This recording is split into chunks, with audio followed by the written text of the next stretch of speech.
menyampaikan materinya pada subuh hari ini. Kepada Ustadz, waktu dan tempat kami persilahkan. Baik, terima kasih Ustadz Muhammad Jufri yang telah mengantarkan kita untuk bersama-sama dalam majelis ini insyaallah. Bismillahirrahmanirrahim.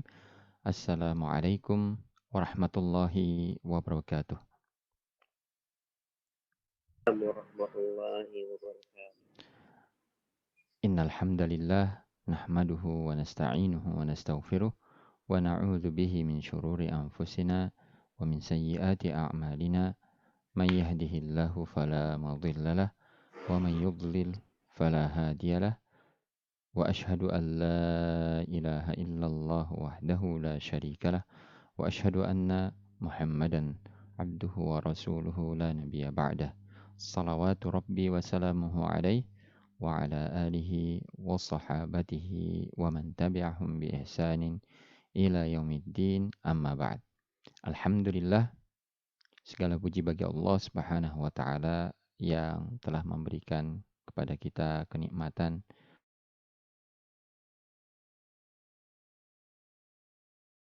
bisa berzikir kepadanya pada subuh yang mulia ini. Kemudian kita lanjutkan dengan bersama-sama berada di majelis ilmu ini.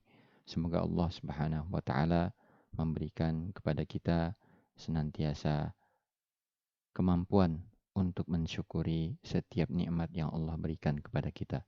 Salawat dan salam semoga terlimpah curahkan kepada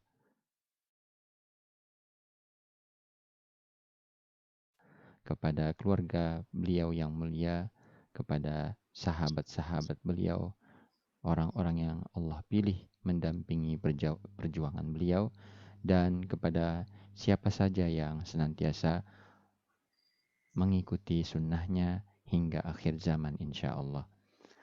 Baik, ikhwati fillah, hafizakumullah. Seperti biasa, kajian kita pada kajian fikih wajib ini hanya akan membahas 3 atau 4 dari matan An-Nazmul Bayyin fil Fiqhil Muta'ayyin. Ini adalah pertemuan yang ketiga, dan insya Allah pada pertemuan kali ini kita akan wudhu. Namun seperti biasa, sebelum kita mulai, kita akan membacakan terlebih dahulu bait yang menjadi bahasan kita pada pertemuan kita kali ini. Bait ke-11 sampai bait yang ke-14. Ana bacakan dahulu. Bismillahirrahmanirrahim. Qala an-nazimu hafizahullahu ta'ala. Yanquduhul khariju min sabili kan najisil kathiri lal qalili wa massu farjin duburan aw qubula biyadihi wa lamsu untha rajula wa aksuhu bishahwatin kal akli lilahmi iblin wa zawalil aqli wa ghasli mayyitin wa mujibati ghuslin wa la tas'al siwa thiqati. Baik, yang quduhu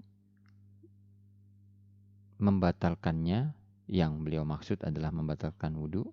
Al khariju min sabili, sesuatu yang keluar dari jalan. Apa saja itu? Kita akan jelaskan. Kan najasil kathiri lal qalili.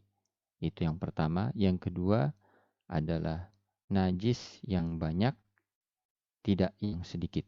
Ya, maksudnya najis yang keluar dari badan dalam jumlah yang banyak, tidak sedikit. Wa massu farjin duburan au qubula. Begitu juga menyentuh kemaluan, baik dengan punggung tangan atau dengan telapak tangan. Biyadihi, iya, telapak tangan atau punggung tangan. Walam su'untha rajula.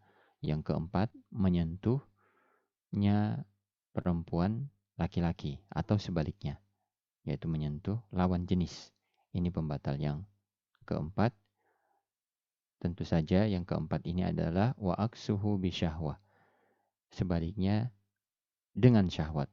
Maksudnya menyentuh kemaluan yang pertama yang merupakan pembatal ketiga itu dengan syahwat atau tidak dengan syahwat maka akan membatalkan wudhu. Tetapi khusus yang menyentuh lawan jenis maka dia hanya akan membatalkan wudhu jika dilakukan dengan syahwat. Itu yang keempat. Kal akli lilahmi ibelin. Yang kelima adalah memakan daging unta. Ya, dagingnya disebutkan lilahmi iblin. Yang keenam wazawalil akli, hilangnya akal.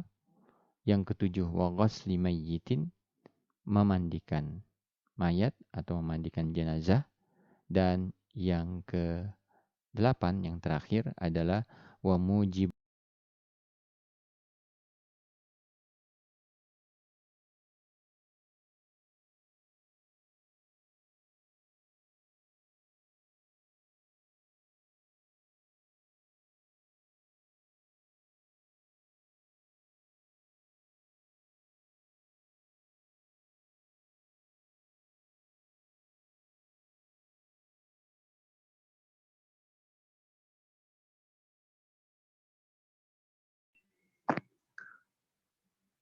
Ikhwan sekalian, nampaknya Ustadz gangguan jaringannya. Kita tunggu untuk Ustadz bisa masuk lagi insya Allah.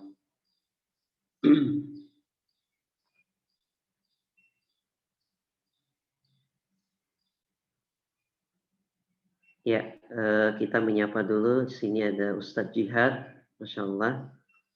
Ustadz Jihad bersama kita di sini. Ustadz Firdaus juga, Masya Allah. Dari Sinjai. Ustadz Saiful Anwar, Masya Allah. Agus Salim. Markas Quran Wahdah, Masya Allah. Hendra Gunawan. Rudi Khairul Ahmad, Masya Allah. Ahlan bikum, barakallahu fikum. Telah hadir bersama kita di kajian fikih An-Nazmul Bayyin fi Fiqhil Muta'ayyin.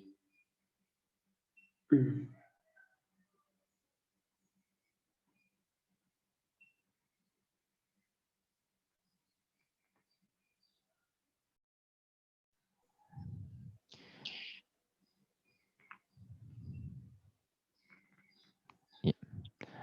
Ikhwati fillah, hafizakumullah.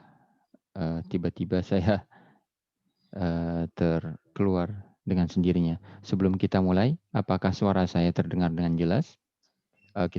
Sebelum kita lanjutkan, apakah suara saya terdengar? Jelas Ustaz, jelas ya. Baik. Ya. Baik. Dari 4 bait yang kita bacakan tadi ada beberapa yang beliau sebutkan yang merupakan pembatal wudhu. Ya. Apa saja itu? Bisa kita lihat dalam slide ini. Pembatal yang pertama, ada 8 yang beliau sebutkan. Pembatal yang kedua adalah yang quduhul khariju min sabili. Al-kharij min sabilain. Maksudnya adalah sesuatu yang keluar dari salah satu jalan. Jalan yang dimaksud adalah kubul dan dubur. Jadi apapun yang keluar dari kubul dan dubur, dan apapun bentuknya, maka itu membatalkan wudhu. Misalnya, qadarullah ada seseorang yang keluar dari kubulnya sesuatu seperti batu misalnya. Maka itu pun juga membatalkan wudhu. Jadi apapun yang keluar dari kubul dan dubur, apapun jenisnya dan bagaimanapun sifatnya, maka dia membatalkan wudhu. Ya, itu yang pertama. Yang kedua adalah al-kharij kan najasil katsiri lal qalili. Begitu juga yang sesuatu najis yang keluar dalam jumlah banyak dari tubuh. Contohnya misalnya darah. Ya, darah itu najis. Tetapi dia hanya akan menjadi pembatal wudhu apabila keluar dari tubuh seseorang dalam jumlah yang banyak. Syekh Abdul Fida Amir Bahjat Hafizahullah memberikan ukuran banyak atau sedikitnya seperti apa? Kata beliau, apabila darah misalnya yang keluar dari tubuh seseorang itu keluar dalam jumlah yang apabila seseorang melihatnya sudah menimbulkan rasa yang tidak enak ketika melihatnya. Darah yang keluar dari tubuh seseorang, dia terhitung banyak jika orang yang melihatnya atau dirinya yang melihatnya telah merasa ngeri atau merasa jijik ketika merasa ada perasaan yang sesuatu yang beda ketika melihatnya dalam jumlah yang banyak, maka itu ukuran minimal banyak kata beliau. Tentu saja itu kembali ke urf kita. Nah, ini menunjukkan bahwa ketika yang keluar itu hanya sedikit, maka tidak membatalkan. Begitu juga dengan muntah. Begitu juga dengan muntah yang keluar dari mulut kita, maka itu jika dia banyak, maka akan membatalkan wudhu.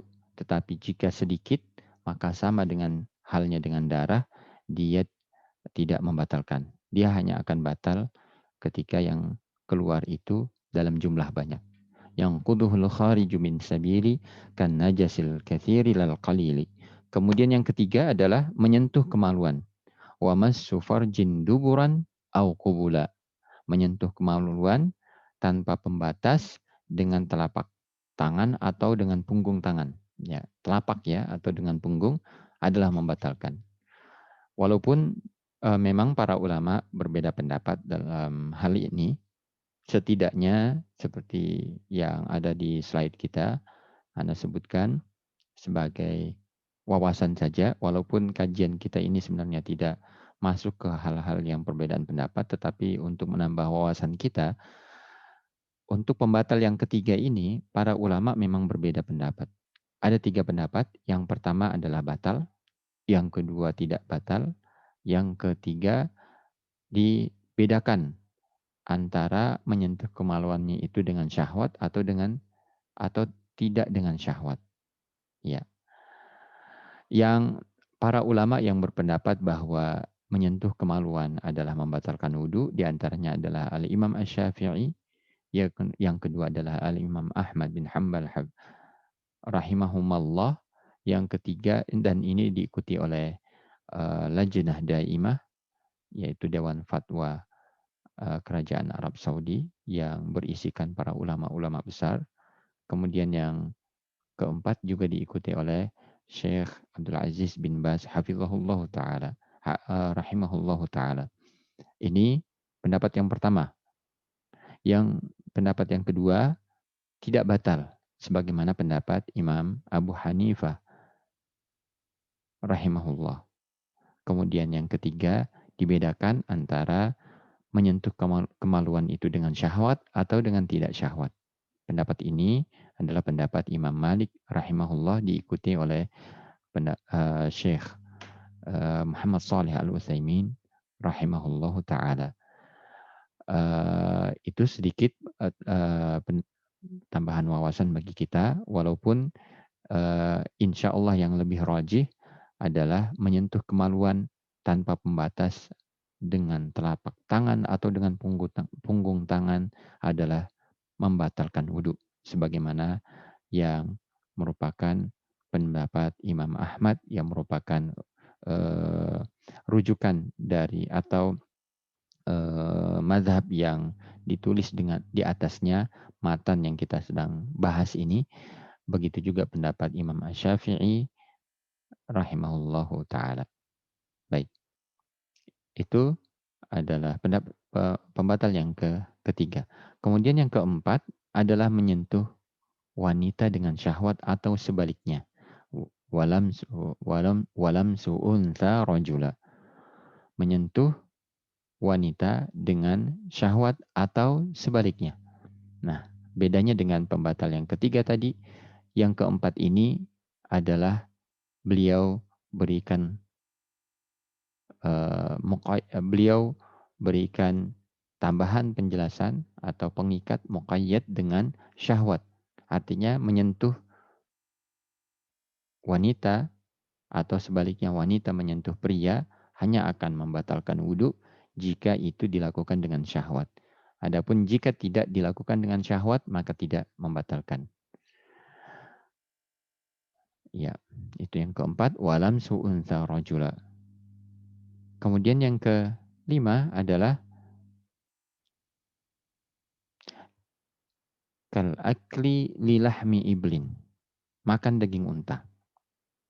Makan daging unta. Ya, dagingnya saja. Kalau bagian-bagian yang lain maka tidak membatalkan. Yang membatalkan adalah aklu lahmi iblin. Ya. Adapun makan hatinya, makan bagian-bagian yang lain, maka itu tidak membatalkan wudhu. Tetapi yang membatalkan wudhu hanya makan dagingnya saja. Ya, itu yang kelima. Yang keenam, wa aksuhu bisyahwatin kal akli lilahmi iblin wa zawalil aqli. Yang membatalkan wudhu selanjutnya atau yang keenam adalah hilangnya akal. Zawalul akal. Hilangnya akal ini meliputi paling tidak 3 kondisi. Yang pertama mabuk, yang kedua adalah tidur lelap, dan yang ketiga adalah gila. Ya, semuanya adalah merupakan kondisi hilang akal. Salah satu darinya jika terjadi pada diri seseorang, maka batallah wudhunya. Ya, maka batallah wudhunya. Kemudian wazawalil aqli, selanjutnya yang ketujuh adalah memandikan mayat, memandikan jenazah. Ini adalah pembatal yang ketujuh dan ini tentu saja khusus bagi orang yang langsung memandikan. Ya, dengan catatan yang langsung memandikan. Yang langsung menyentuh jenazah yang dia mandikan. Adapun orang yang hanya membantu mengambilkan air, kemudian atau istilahnya asisten yang memandikan jenazah, maka dia tidak batal wudhunya. Yang batal wudhunya hanya yang memandikan langsung yang memandikan mayat saja. Adapun yang tidak langsung menyentuh jenazah yang dia mandikan, maka itu tidak membatalkan wudhu. Dan yang terakhir dari apa yang beliau sebutkan di bait yang ke-14, semua yang mewajibkan mandi. Wa mujibati ghuslin wala tas'al siwa thiqati. Semua yang mewajibkan mandi, maka itu juga membatalkan wudhu. Jadi apa-apa saja yang mewajibkan seseorang mandi, maka itu juga merupakan pembatal-pembatal wudhu. Ya. Nah, ini adalah ada 8 hal yang merupakan pembatal-pembatal wudhu. Untuk melengkapi dari 8 hal ini agar pembahasan kita menyelesaikan di bab wudhu ini, kita baca satu bait lagi untuk penutup sebelum kita beralih untuk kemudian sesi selanjutnya. Saya bacakan dahulu agar jadi pembahasan kita menjadi lengkap pada subuh yang berbahagia ini.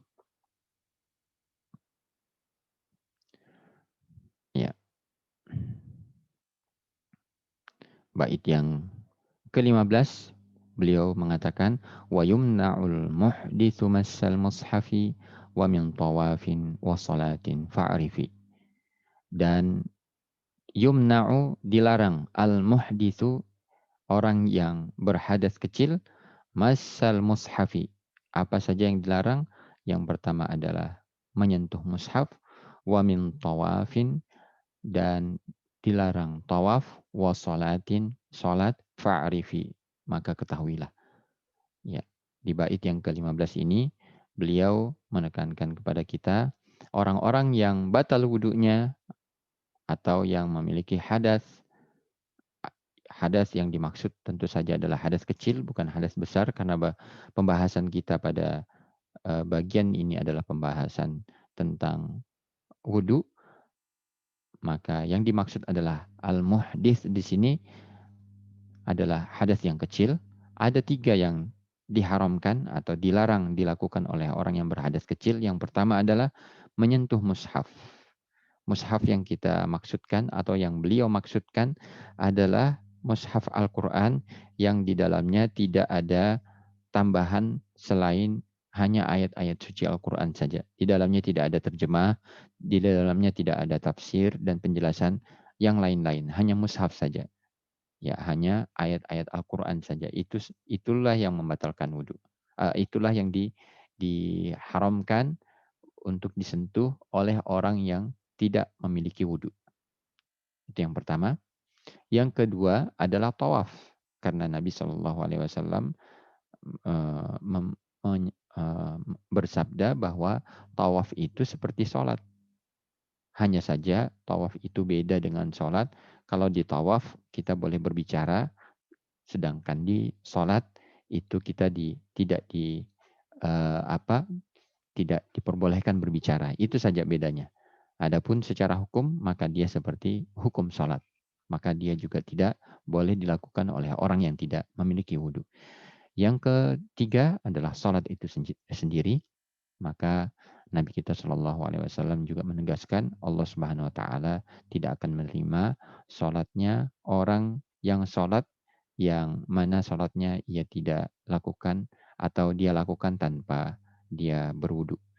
Ya, ini 3 hal yang tidak boleh dilakukan oleh orang-orang yang berhadas atau haram hukumnya bagi orang-orang yang berhadas atau orang yang sudah berwudu kemudian terjadi padanya salah satu dari pembatal-pembatal wudu yang kita sebutkan tadi. Alhamdulillah, ikhwati fillah, kita telah membahas 5 bait pada kesempatan pagi yang penuh berkah ini. Seperti kebiasaan kita mencukupkan bahasan kita pada poin-poin yang kita telah paparkan, tidak lebih dari 3 atau 4 bait, yang dengannya insya Allah ini adalah pertemuan yang ketiga. Di pertemuan yang ke-16 kita akan menyelesaikan semua hal yang wajib yang harus kita ketahui atau setiap muslim ketahui dalam hubungannya dalam ilmu fikih ini. Ini adalah pertemuan yang ketiga, insya Allah. Pertemuan keempat kita akan beralih kepada bab selanjutnya. Kita telah menyelesaikan bab wudhu pada kesempatan kali ini. Yang benar datang dari Allah, salah dan khilaf dari keterbatasan ilmu yang ada pada kami. Kami minta maaf atas segala kekurangan yang mungkin tersampaikan pada pertemuan yang mulia ini. Selanjutnya kami kembalikan kepada Ustadz Muhammad Jufri untuk memandu acara kita selanjutnya atau pada sesi selanjutnya. Dari kami sekian, wassalamualaikum wasallam ala nabiyina Muhammad wa akhiru da'wana anil hamdulillahi rabbil alamin. Syukron wa jazakallah khairan Ustaz atas penyampaian materinya pada pagi hari ini. Kita telah menyelesaikan 2 pembahasan, yaitu hal-hal yang membatalkan wudhu dan juga larangan bagi orang yang berhadas.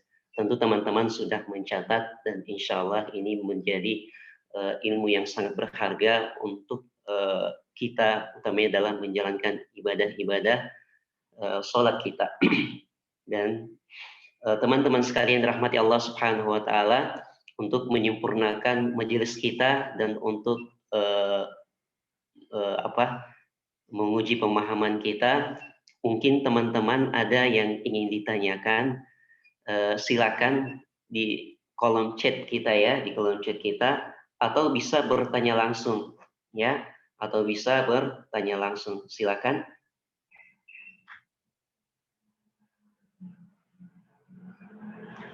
Ya.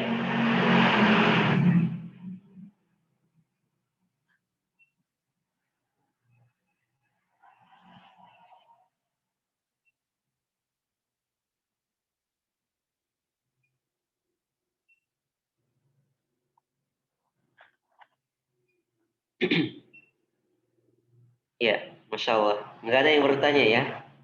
Nampaknya ini udah jelas ini materi. Alhamdulillah. Alhamdulillah. Masya Allah. Oke, biasanya kalau nggak ada yang bertanya, nanti Ustadz yang akan bertanya ya. Maka siap-siap nanti ikhwan untuk menjawab. Ini ditujukan semata-mata untuk menguji pemahaman kita dan untuk ada masalah-masalah baru yang kita dapati nanti pertanyaan-pertanyaan Ustadz ini akan mewakili insya Allah. Baik Ustadz, Ya, nampaknya nggak ada pertanyaan, silakan diberikan pertanyaan kepada para peserta kita pada baik. Baik. Alhamdulillah tadi kita telah menyebutkan 8 hal yang membatalkan wudhu. Ya, baik. Untuk menguji pemahaman kita, jika ada seseorang wanita yang keluar dari kubulnya angin, apakah itu membatalkan wudhu?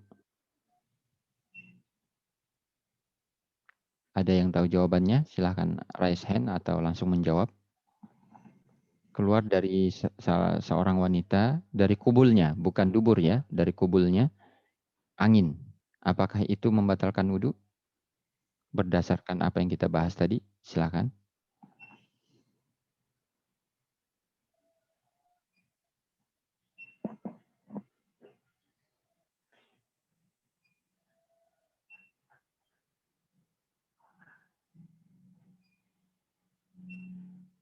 Di sini ada ya, Ustadz Bapak Jihad. Saiful Anwar, Bapak Firdaus.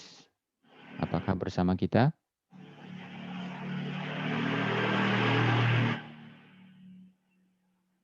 Ini ada yang angkat tangan Ustadz Muhammad Jihad. Silahkan. Langsung jawabannya. Membatalkan Ustaz. Ahsanta. Barakallahu fiik. Iya, betul. Jawabannya adalah batal. Karena tadi beliau sebutkan adalah apapun yang keluar al-kharij min sabil. Ya, apapun yang keluar dari salah satu dari jalan itu, apapun bentuknya, maka dia batal. Baik. Seseorang makan sepotong daging unta. Ya, sepotong daging unta. Hanya sepotong saja. Apakah dia membatalkan wudhu? Ya, dia tidak banyak-banyak makannya, hanya sepotong saja dari daging unta. Ada jawaban dari Pak Rudi, membatalkan. Betul sekali. Memakan daging unta itu adalah salah satu dari 8 pembatal-pembatal wudhu yang kita sebutkan tadi. Nabi Shallallahu Alaihi Wasallam pernah ditanya di hadis yang diriwayatkan oleh Imam Muslim. Salah seorang sahabat datang kepada Nabi Shallallahu Alaihi Wasallam, ya Rasulullah, ana tawadda'u min humil ghanam. Apakah kita berwudu setelah makan daging kambing? Kata beliau, in syi'ta fatawadda wa in syi'ta fala tatawadda. Ya, kalau Anda mau silahkan berwudu, tapi jika Anda tidak mau maka tidak mengapa tidak berwudu. Kemudian orang itu melanjutkan pertanyaannya, atawadda'u min luhumil ibl atawadda'u min luhumil ibl? Apakah saya harus berwudu setelah memakan daging unta? Maka Nabi Shallallahu Alaihi Wasallam bersabda, "Na'am, fatawadda' min luhumil ibl." Rawahu Muslim. Kata beliau, "Ya, setelah makan daging unta, silahkan berwudu. Berwudulah," kata beliau. Fatawadda'. Ya, jadi beliau memerintahkan. Dari sini para ulama kita menyimpulkan bahwa makan daging unta adalah membatalkan wudhu. Baik, pertanyaan selanjutnya. Seseorang tadi hanya sepotong daging unta hanya sedikit. Yang lain makan hatinya unta, ya, hatinya unta 1 piring. Habis dia makan sendiri untuk sarapan misalnya daging hatinya. Apakah itu membatalkan wudhu?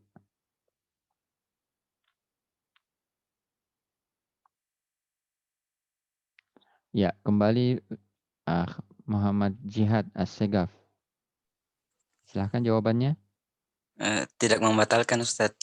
Tidak membatalkan. Ahsanta barakallahu fiik. Ya, betul sekali. Jadi yang membatalkan hanya dagingnya saja. Adapun bagian-bagian lain dari unta maka tidak membatalkan wudhu. Bagian-bagian yang lain seperti hatinya dan seterusnya itu tidak membatalkan wudhu. Ya, baik. Pertanyaan selanjutnya.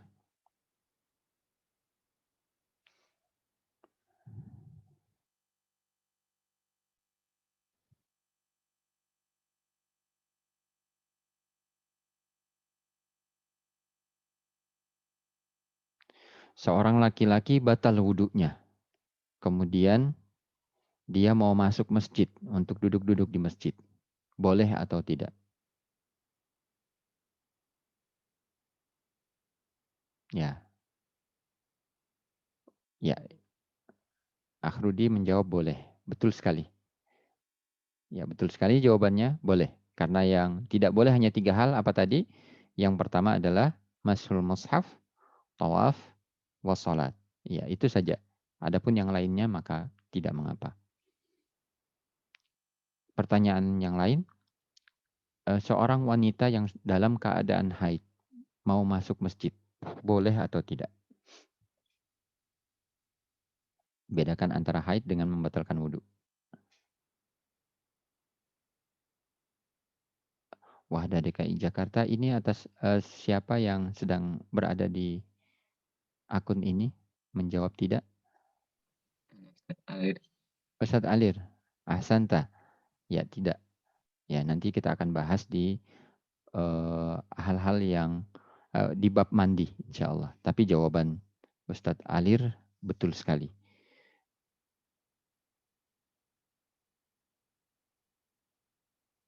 Baik, pertanyaan kelima. Seorang laki-laki sedang tawaf, tapi di tengah-tengah tawaf, dia batal. Batal, kemudian dia lanjutkan tawafnya tanpa berwudu lagi. Sah tidak tawafnya?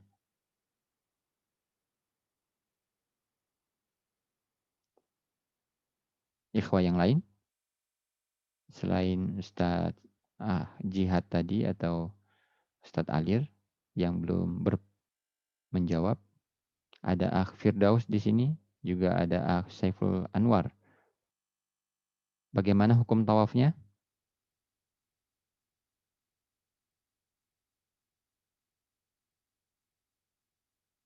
Sah atau tidak?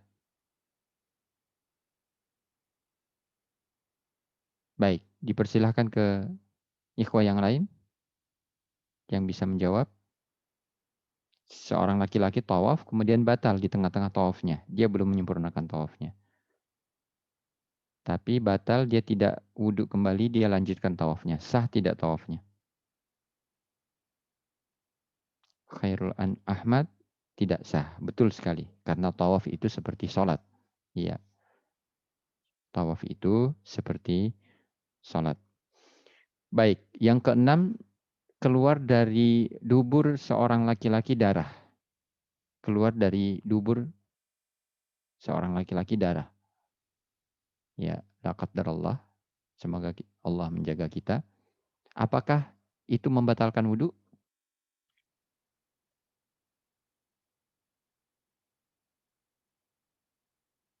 Ayo, darah keluar dari dubur seseorang. 1 tetes misalnya. Membatalkan. Ahsanta Ustaz Akhrudi. Kharajal madhiyu min zakarihi. Keluar al-madhi dari zakar seorang laki-laki. Apakah itu juga membatalkan? Al-madhi.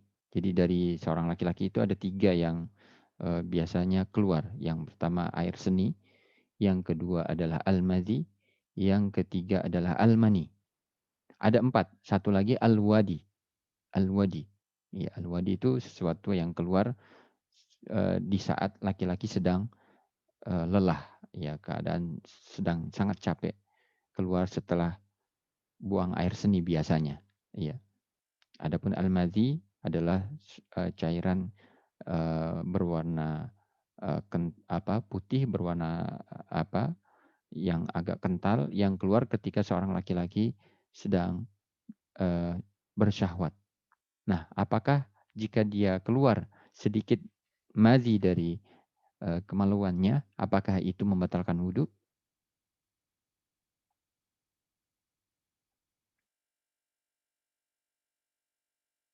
Ada yang tahu? Membatalkan. Baik, betul sekali. Ahsan tabarakallahu fiik. Yang terakhir, kharaja min duburihi al-qayh was-sadid. Ada nanah keluar dari tubuh seseorang. Nanah. Dan kita tahu nanah adalah najis. Apakah membatalkan wudhu?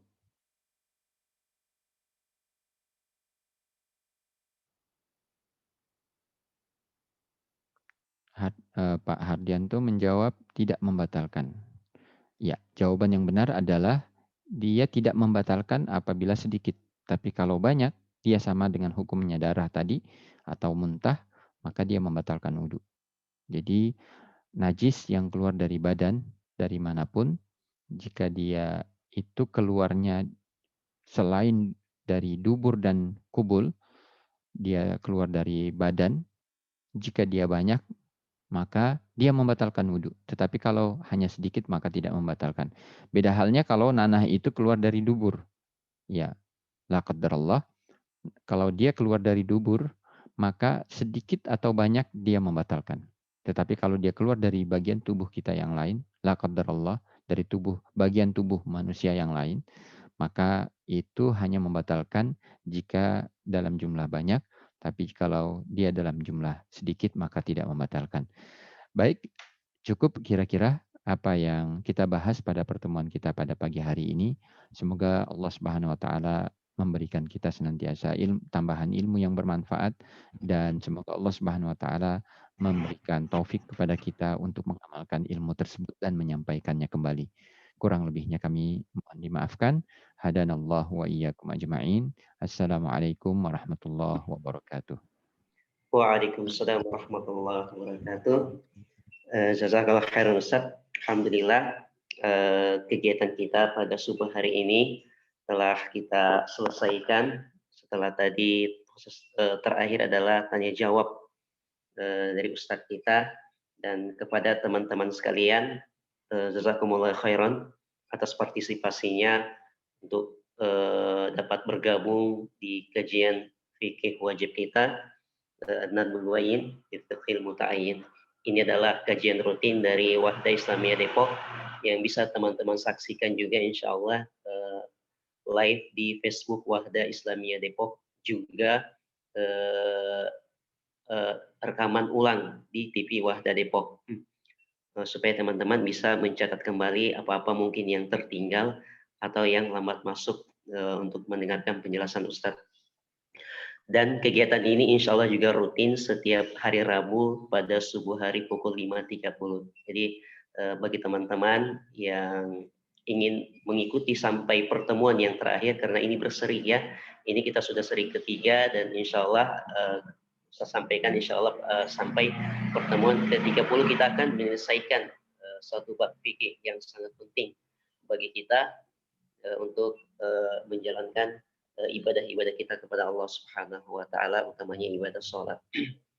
Teman-teman sekalian yang dirahmati Allah Subhanahu wa taala, demikian kajian kita pada subuh hari ini.